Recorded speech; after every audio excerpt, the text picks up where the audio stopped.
अरे हमें अच्छा लगेगा। हम सुनने, महाराज जी सुनने का क्रम यही हमें अच्छा सीधे मिलेगा। हमको कष्ट हो। हाँ, हमें नहीं कष्ट नहीं मिलेगा। हमें सुनने का क्रम में हमें 2 पंक्ति इसकी बहुत आवश्यकता है। प्रिय राम नाम ते जाहि न रामो, प्रिय राम नाम ते जाहि न रामो, ताको भलो कठिन कलिकालहूँ, आदि मध्य परिणामो, ताको भलो कठिन कलिकालहूँ, आदि मध्य परिणामो, सकुचत समुझि नाम महिमा, मद लोभ मोह कोह कामो, राम नाम जप निरत सुजन पर, करत छाह घोर घामो, राम नाम जप निरत सुजन पर, करत छाह घोर धामो, प्रिय राम नाम ते जाहि न रामो, नाम प्रभाव सही जो कहे, कौशिला सरोरुह जामो, जो सुनि सुमिरी भाग भाजन भई, सुकृत सील भील भामो। सबरी जी। वाल्मीकि अजामिल के कछु, हुतो न साधन सामो, उल्टे पलटे नाम महातम, गुंजन जितो ललामो। घुंघचियों से लाल का सौदा कर लिया। उल्टे पलटे नाम महातम, गुंजन जितो ललामो, राम ते अधिक नाम कर तब, राम ते अधिक नाम कर तब, जेहि किए नगर गत गामो, भय बजाय दाहिने जो जपी, तुलसीदास से बामो, प्रिय राम नाम ते जाहि न रामो। भाव गोस्वामी जी का यह है कि यदि साधक के ऊपर प्रसन्न होकर श्री रघुनाथ जी प्रत्यक्ष सामने आ जाएं, प्रकट हो जाएं और कहें कि देखो हम तुम्हारे ऊपर बहुत राजी हैं, बहुत प्रसन्न हैं, पर हमारे पास 2 वस्तु है। सबके पास 2 ही वस्तु है, या नाम या रूप। नाम रूपात्मक ही जगत है, नाम और रूप 2 है, तो दोनों नहीं मिलेंगे, एक मिलेगा। तुम चुनाव कर लो, चयन कर लो, मुझे चाहिए कि मेरे नाम को चाहिए। तो गोस्वामी जी कहते हैं बुद्धिमान भक्त वह है, वैष्णव वह है जो राम जी से कहे कि आप सर्वतंत्र स्वतंत्र हो, आपको कोई बंधन में बांध नहीं सकता है। असंख्य ब्रजांगनाओं के मध्य ठाकुर जी सहसा प्रशमाय प्रसादाय तत्रैवांतर धीयत। कौन पकड़ पाया उन्हें? और जब आना चाहे तो आ गए, और जब पकड़ना चाहा तो नहीं पकड़ पाए। और उनकी इच्छा हो तो मायरी मेरे श्याम लगे हुई संग डोले। कुंभनदास को ठाकुर हंसे से घूंघट खोले, मायरी मेरे श्याम लगे हुई संग डोले। तो सर्वतंत्र स्वतंत्र हैं, तो आपकी स्वतंत्रता में बाधा ना पड़े, आप आनंदित होकर के अखंड रसकेली करें, आप सर्वतंत्र स्वतंत्र हैं, बस आप अपने पवित्र नाम को मुझे प्रदान कर दें। रास में महाराज जी एक पद आता है, बन नाचे नटनी को आली नंद को किसो।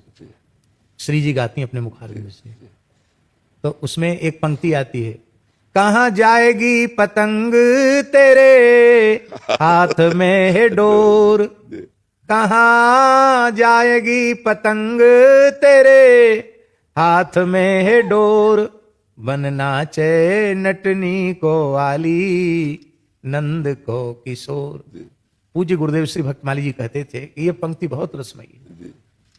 सखियां कह रही हैं श्री जी से कि ठाकुर जी तो पतंग हैं और डोर उनका श्री नाम है, और हे श्री जी वो कृष्ण नाम की डोर आपके हाथ में है, तो ये पतंग कहाँ जाएगी? तो जब वैष्णव नाम का चयन कर लेगा तो श्री ठाकुर जी का यह साहस नहीं है, हिम्मत नहीं है, इतनी सामर्थ्य नहीं है कि वे नामाश्रय को छोड़ के चले जाएं। निम्बार्काचार्य भगवान ने भी लिखा है, पतंगो यथात्वा मनुभ्राम्य माणा, पतंगो यथात्वा मनुभ्राम्य। लाडली जी आपके हाथ में कृष्ण नाम है और लालजू पतंग है, जैसा चाहते हो वैसा ही बहुत जी। तो ताको भलो कठिन कलिकाल हूं, इस कठिन कलिकाल में उसका भला है। इसका आशय ये है कि जीव के कल्याण के जितने साधन हैं, श्री नारद जी के मुख का वचन है, कली दावा नले नाद्य साधनम भस्मताम गतम। कली के प्रचंड दावानल में सारे साधन भस्मसात हो गए। श्री नाम ही एकमात्र ऐसा है, साधन भी है और साध्य भी है, जो चाहे जितना भयंकर इस समय जो कलकाल चल रहा है, इससे सैकड़ों गुना अनंत गुना अधिक बुरा समय आ जाए तो भी नाम के महात्म्य में कोई अंतराय नहीं। नाम ज्यों का त्यों है।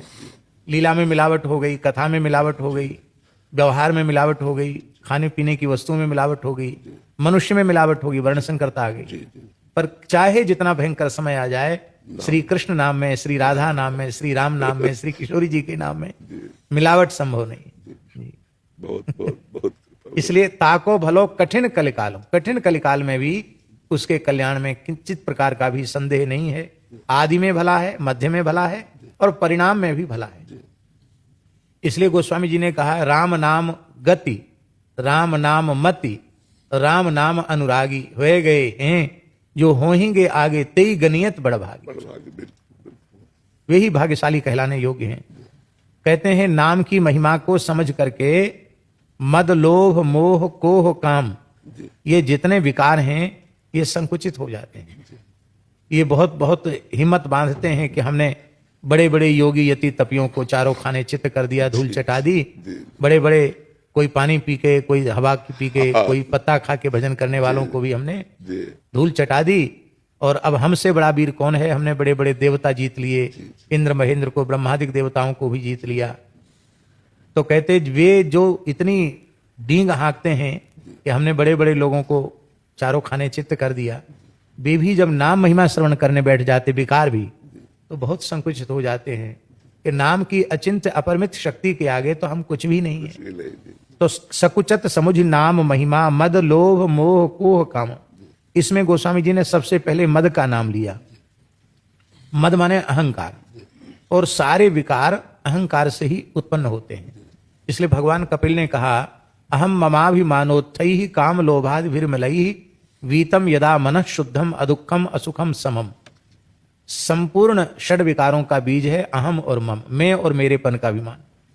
पूज्यपाद स्वामी श्री राम सुखदास जी महाराज के चरणों में सत्संग हो रहा था, तो उन्होंने दास को बड़ी प्यारी बात बताई। उन्होंने कहा कि देखो, शेठ जी का भाव था कि ज्ञान मार्ग, निष्काम कर्मयोग का मार्ग और भक्ति का मार्ग, इसमें भेद नहीं है, क्योंकि तीनों ठाकुर जी के चरणों में पहुंचाते हैं, इसलिए इसमें भेद नहीं है। और ये नहीं मार्ग होते तो ज्ञान कर्म भक्ति, इसका उपदेश गीता जी में इतनी प्रधानता से भगवान क्यों करते?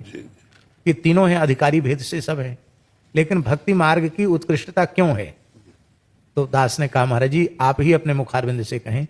उन्होंने कहा, आज आपने कथा में जो अहम ममाभिमानोत्थै की व्याख्या की थी, वही है उसका आस है। तो पूज्य स्वामी जी ने कहा कि अष्टधा प्रकृति में जो भूमि रापो नलो वायु खम, और यहाँ तक स्थूल प्रकृति है, इसके बाद मन बुद्धि और अहंकार, ये सूक्ष्म प्रकृति है, और क्रमशः सूक्ष्म होती चली जाती हैं। तो बोले स्थूल प्रकृति का अतिक्रमण ज्ञान मार्ग से चल करके कर पाना भी कठिन है, फिर मन का अतिक्रमण कर पाना, बुद्धि का अतिक्रमण कर पाना, और सबसे सुसूक्ष्म जो अहम तत्व है, जिस अहंकार के वैकारिक तामस तेजस त्रिविध भेद होते हैं, उसी से 16 प्रकार के भूत उत्पन्न होते हैं, उसी से पिंड ब्रह्मांड होता है, तो ये सारे जगत का मूल तो अहंकार है, सारे विकारों का मूल अहंकार है। तो अहंकार इतना सूक्ष्म है। हमारे पूज्य गुरुदेव श्री भक्तमाली जी कहते थे कि श्री गुरु गोरखनाथ जी और उनके गुरुदेव श्री गुरु मत्स्येंद्र नाथ जी जा रहे थे, तो श्री मत्स्येंद्र नाथ जी ने गोरखनाथ जी के सिर पर ठोकर मारी, तो कुछ नहीं बोले। फिर और जोर से ठोकर मारी, कुछ नहीं बोले। फिर ठोकर मारी, कुछ नहीं बोले। जब चौथी पांचवी बार ठोकर मारी तो बड़ी विनम्रता से चरणों में प्रणाम करके गोरखनाथ जी ने कहा, गुरुदेव आप जिसे ठोक बजाकर देख रहे हैं अब वह आपकी कृपा से नहीं है। अरे अहंकार नहीं है। तो कहते फिर ठोकर मारी और कहा, अरे पगले वह नहीं है यह तो है। कि वो नहीं है, ये बात तो है यार, बिल्कुल। मैं अहम शून्य हूं, यह भी एक अहंकार। तो अहंकार जो है सबसे, तो अहम और मम ये बीज है। तो इस अहंकार प्रकृति को अतिक्रमण कर पाना ज्ञानियों के लिए भी कठिन है। तो पूज्य स्वामी जी ने कहा कि ये मेरे अनुभव की बात है। ज्ञान मार्ग से चलने वाले साधकों को अहम प्रकृति के अतिक्रमण में कई जन्म लग जाते हैं। हाँ, कई जन्म लग जाते हैं। और भक्ति मार्ग में इस अहंकार को और पुष्ट करना है। हाँ, इसको यह अभिमान जाय जन भोरे, मैं सेवक रघुपति पति मोरे। केवल इतना ही हृदय से स्वीकार कर लेना है, मैं केवल भगवान का हूं, केवल भगवान ही मेरे हैं। बस यही भक्ति मार्ग का प्राण है।